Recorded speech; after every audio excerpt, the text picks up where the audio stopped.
Barbershop Conversations. Feel free to hit the subscribe button. Click the link below, 9 Wives. I finally made it to gym number 2, about to hit this heavy bag.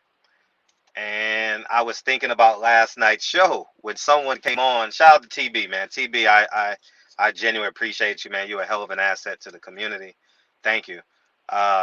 He sent me something saying Errol Spence is mandatory as Jaron Ennis because the young man just lost Saturday night, right? And Jaron Ennis is like number 3 or number 2, somewhere in there. Yeah, he's number 3. Number 2 is missing, and there's no number 1 because he just lost. That's 2 slots, man. You got to understand how this game works, man. What are these promoters doing to get that number 1 spot? Jaron Ennis is going to have to fight a mandatory before he get any shot at Errol Spence, man. It's about money, y'all. It's about money. Stop thinking so linear. You guys are just, not you guys, because maybe you guys just don't know. It don't happen like that. Oh, he goes up 1 slot, he goes up 1 slot. Mikey Garcia can jump up in the front and say, I want to fight. And it will happen. Sergio Lippin, I'm giving hypothetical names. Like, it doesn't work that way where 3 goes to 2, 2 goes to 1. It don't happen that way. That's not how boxing works, man. Jaron Ennis, Cameron Duncan is going to have to put some money up. And you want to pay for the next fight. Or Showtime is going to have to pay for a title eliminator. That's how it works.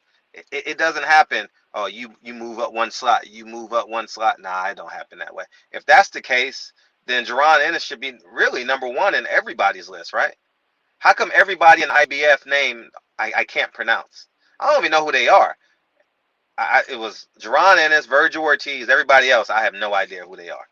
You know, and you can say that about many sanctioning bodies. And if that is the case, every sanctioning body basically should mirror each other. Maybe the numbers are different, but the name should be all the same. It's not, because promoters take their fighters to a sanctioning body which they have the best relationship with. Hence Don King, Jose Sulaiman. Hence Don King, Mauricio Sulaiman. Hence Canelo versus Don King's cruiserweight. You got it? That's how it works. And part 2. Errol Spence. I don't know where this came from, dog. Probably, you know why? Because y'all are not used to Terrence Crawford being vocal. You know what I mean? Y'all not used to it. Terrence Crawford is being vocal. Terrence Crawford realizes that his brand is at a deficit and he has to bring it to life. He no longer has that machine of ESPN as a guaranteed 1 or 2 fights a year. He has to go out, whatever he kills, he has to go out and eat. And he's, for the first time in a long time, he's been put in that position. And so he's going to talk. And so he's going to be more boisterous. And with that being said, it's made people believe that Errol Spence is ducking. I'm going to tell y'all this from man to man. From man to man. Terrence Crawford and Errol Spence do not want to cut weight again to make $2 million. That's just it. That's just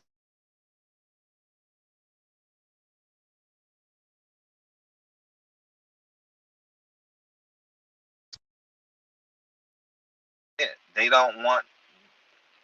That's it. And Errol Spence wants that fight. I man, listen. It's about money, y'all. These fighters want. Errol is 31. Crawford's 34, 35. I don't know. These kids want to make money, man. And fighting the mandatory at this stage of their career, it's not fruitful. It's not. You see how the pay-per-view market is. Every time Crawford fights now, it has to be on pay-per-view because they got to find a way to pay him. Every time Errol Spence fight, it has to be on pay-per-view. So when you understand the logic, you understand the realities and the urgency of these fighters. Now, in terms of integrity, I don't know if people would have challenged Errol Spence's integrity. I don't know. I for one can't question it because I'm gonna say right now, a year ago, this month, December, it was the first week of December, last week of November. The lowest point in the barbershop, Errol Spence came through. So when you're speaking in terms of integrity, I can vouch for Errol Spence integrity, and I'm going to stand on it, period, point blank. I don't care. The lowest moment in the barbershop, a patron lost two of his daughters. They were under the age of 5, y'all. 4. They were under the age. One was a newborn. They was taken away from us. I call Errol Spence crying. Y'all need to know this story, because I don't know, because it gets lost in try. Maybe I need to tell this story every year. And I don't talk to Errol. I don't call these fighters. I may call them once a year for an interview. That's it. I don't want to hang out at their parties. I don't want to sit next to them. I don't want to be kiddie cool with them. No, I'm a man. I got to take care of my kids. It's 11 o'clock. I got 2 hours to get these 15 rounds in. Then I'm going to pick Lincoln up from school. That's what I enjoy. So I think this story needs to be told. All right. It was a Monday or a Tuesday. I get a call, and broke my heart. I cried for 48 hours. 48 hours. No lie. No lie. And I realized Jay's favorite fighter is Errol Spence. So I got Errol Spence's number. I call Errol Spence. I call Jordan. I call Errol Spence. Errol Spence team calls me. I made it that the day I found out. Errol Spence team calls me about 6:30 in the morning. I guess they forgot the time difference. I was in bed. 6:30, about to take Lincoln to school, or yeah, because he was in. No, it was quarantine, so there wasn't no school. We're about to go downstairs and do the school, whatever it is. Trying to add character to the storyteller. And it's about 6:30, 7 o'clock. He calls me. Jordan calls me. And I just started crying. I started bawling. And I'm telling this story so you guys so it can have context. It has a body to it. It's not just Errol did this, Errol did that. Within 24 hours, Errol Spence team contacted me. And I told Jordan from the depths of my heart, how much would it cost for me down Jay?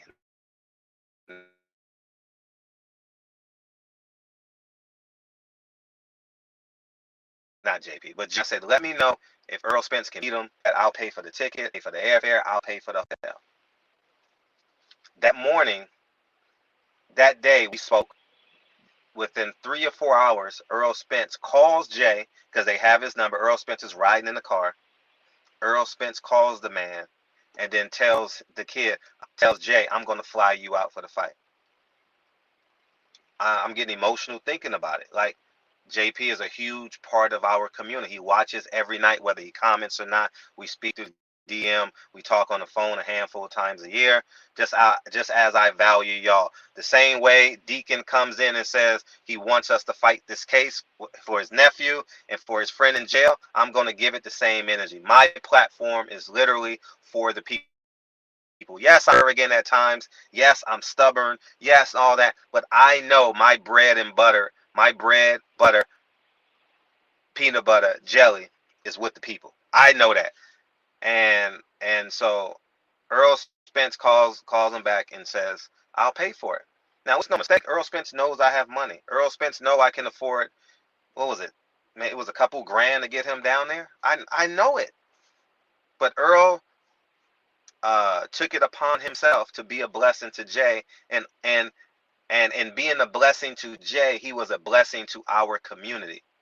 So in terms of the disrespect, in terms of character, and in terms of integrity, I can vouch for Errol Spence, because in the barbershop's toughest moment, the toughest moment we've ever had in the barbershop, Errol Spence came through. Period, point blank, end the conversation. And then, unbeknownst to us, Errol Spence calls into the barbershop. Errol Spence is the Sugar Ray Leonard of this era in the welterweight division. Errol Spence is Floyd Mayweather in this era of the welterweight division. And the man calls us 1:30 in the morning Texas time. I was ending the show. It was 11:20, 11:30. I didn't know it was Errol Spence's voice, because I don't talk to Errol Spence on the phone. I don't have that relationship with Errol. I believe Errol respects me on some level. I respect Errol 100%. Um, and it is what it is, man. So for that, I can vouch for. I've never kissed a fighter's ass. Never. Remind you, I called Deontay Wilder. I need to make this point. I called Deontay Wilder Saturday, Sunday, Monday, Tuesday. It was a subscriber. I was inspired by a subscriber. And shout out to her. I don't know if she want me to tell her name, but she know who she is. She's a big Errol Spence fan too. And she says you should check on D. I said, I would have stopped the fight too. I'm not gonna kiss a fighter's ass based on what I believe.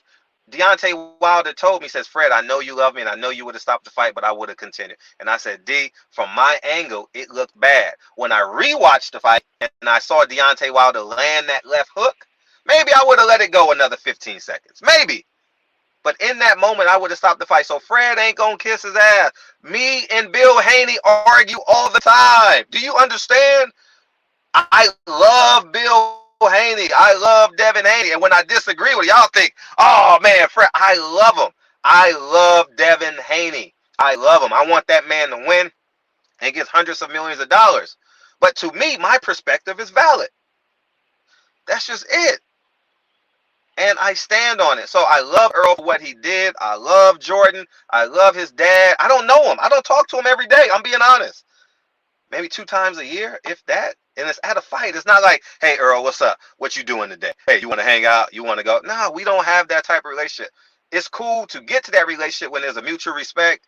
You know what I mean? That's beautiful. But I can vouch for Errol Spence's character. I know without a shadow of a doubt, Errol Spence and Terrence Crawford want to fight each other.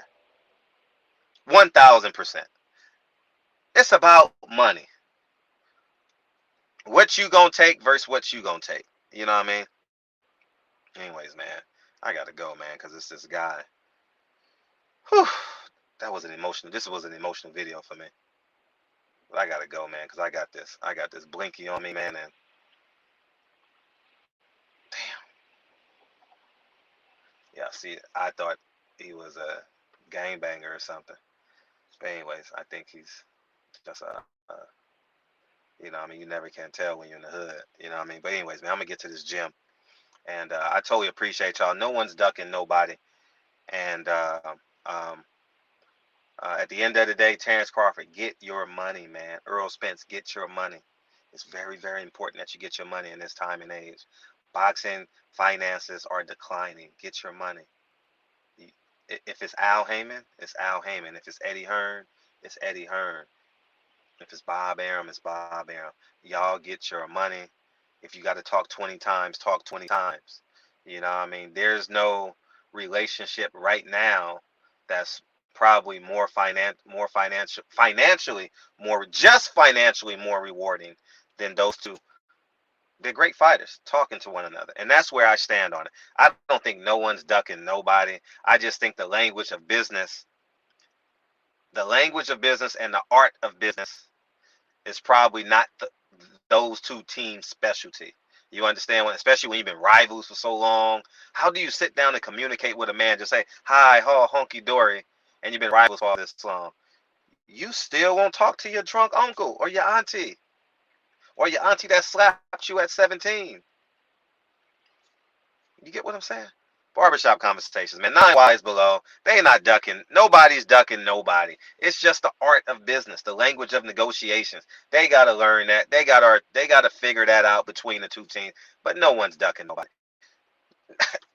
It's impossible that they're ducking one another. It's impossible. They just don't know how to sit down and have the conversation and make the fight happen. That's it. So Errol Spence's integrity is intact. Terrence Crawford is not afraid. Errol Spence is not afraid. Period, point blank. That's what I stand for. And number 4, Jaron Ennis is not Errol Spence mandatory yet. Can he be? Yes, but today he is not as mandatory. Someone can jump that slot and become the mandatory, as we all know, as we all have seen. Barbershop conversations.